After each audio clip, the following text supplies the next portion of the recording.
Today, Malawians are living longer. And this has happened because one of the policies of the country, or through the government, have brought about systems or mechanisms that allow people to live longer. So we know that if a nation is living longer, it's prospering. Coming back, coming back to you have just produced a special documentary. We don't want to highlight more that, but what is, we're looking at the pictures right there, what is involved in the documentary that the mission he has produced? What story are you telling? Well, it's a success story. Malawi is a success story. Wherever you go, you've been here the few days that you've been in New York, at every single meeting, Malawi has been cited as a success story. The last General Assembly, President Obama cited Malawi as a success story. Of Brazil, Lula of Brazil cited Malawi as a success story. Ban Ki-moon cited Malawi as a success story. I'm talking about these three because the first speaker, the second and third speaker at the UN before my president spoke, cited Malawi as a success story. Now, we in Malawi have produced the Road to Prosperity. The Road to Prosperity is the work and policy of the government, but also its citizenry. It's a calculation and accumulation of all our successes we've done. And as Malawians, we need to be very proud of what we've achieved. We are achieving this together, and our future is together. So we at the mission felt it's important that those who don't understand, maybe those who have got a short memory, we try and accumulate the facts, put them on the table, be it in the different sectors, and try to bring about a irrevocable document where the facts should speak for themselves. And ultimately, at the end of all of this, or at the beginning of all of this, is a captain called His Excellency, our State President, Dr. Bingu Wamtalika, who through his philosophy, and it's known as the Bingu philosophy, is it that Malawians themselves will transform the nation. That Malawi is not a poor country, that maybe some of our people are poor, but together we still have got blessings of resources, of opportunities, and together we should unlock these resources and make sure that we have some form of development. Today Malawians are living longer, I keep mentioning this, and that to me is an indicator. If you're living longer as a nation, it means you're prospering. It means your health is getting better.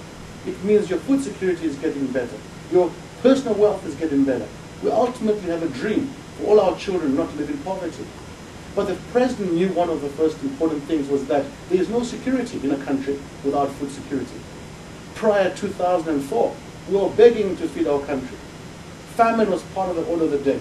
Challenges, health, every other sector was all challenged. But today, Malawians are not all grumbling about that, but they have to find something else to grumble about. Unfortunately, through the misguided leadership of one or two individuals.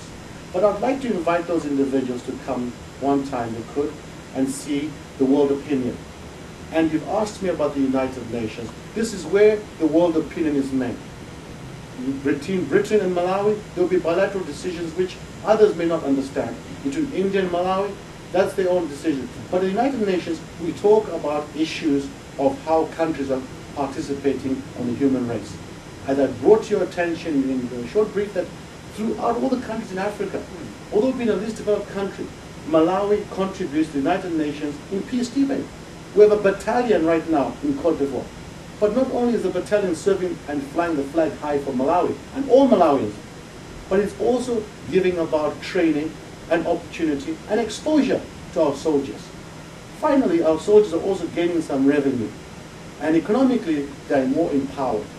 So this is a win-win situation for everybody. But to the rest of the world, the interpretation is straightforward, that Malawi has a visionary leader, that Malawi is prospering, and Malawi is on track to the road of prosperity. And that's without a shadow of a doubt. I would like to invite some of our critics to take a trip, 3-4 hour destination flight around Malawi, and see what they mean about development. See what they mean about freedoms in other countries. We have a lot of freedom in Malawi compared to many other countries. And the indicators out there show it. But we have to be in politics because that's what the game is about. Right. And finally, Honorable Ambassador, His Excellency Ambassador Bola,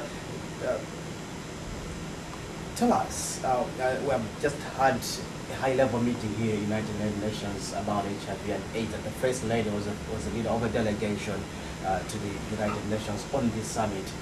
What are some of the achievements, some of the highlights that have been highlighted during the event?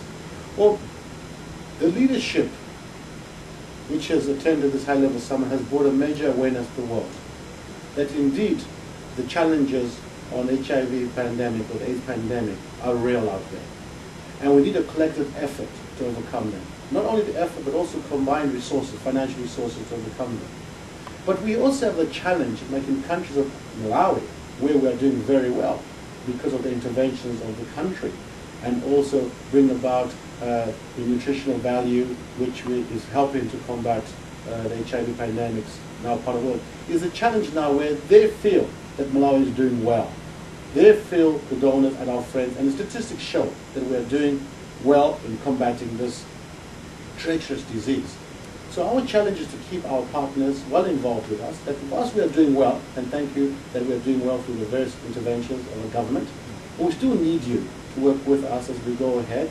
We need to talk about new technologies, which will need your support, the financial support to keep us going. As a government, we have put in a large amount of money. We have mobilized over $300 million as a government towards the contribution of fighting this pandemic and new technologies. So we have achieved a lot. The meetings which we've attended, our First Lady was the only one to get a standing ovation. You recall that in the various meetings we've had, we've been well represented, eloquently represented, with basic and real facts of how well Malawi is doing, and a credit to Malawi for having such an eloquent and brilliant First Lady. Finally, what's the vision of Ambassador Bona to the Nations in the next few years? Malawi needs to continuously forge itself and get itself into decision-making positions. And one of the ambitions, why? When you're in a decision-making position, you can direct events to your advantage. You can also contribute more effectively.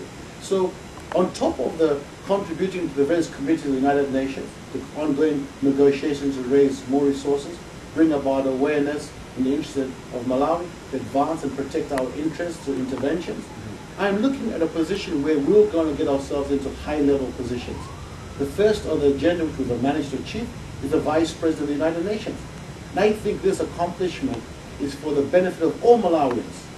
All Malawians should today be celebrating that Malawi, for the next year, will be part of the President of the General Assembly's cabinet. They'll be part of the machinery that looks after and manages the United Nations, and we will be Vice President of the United Nations.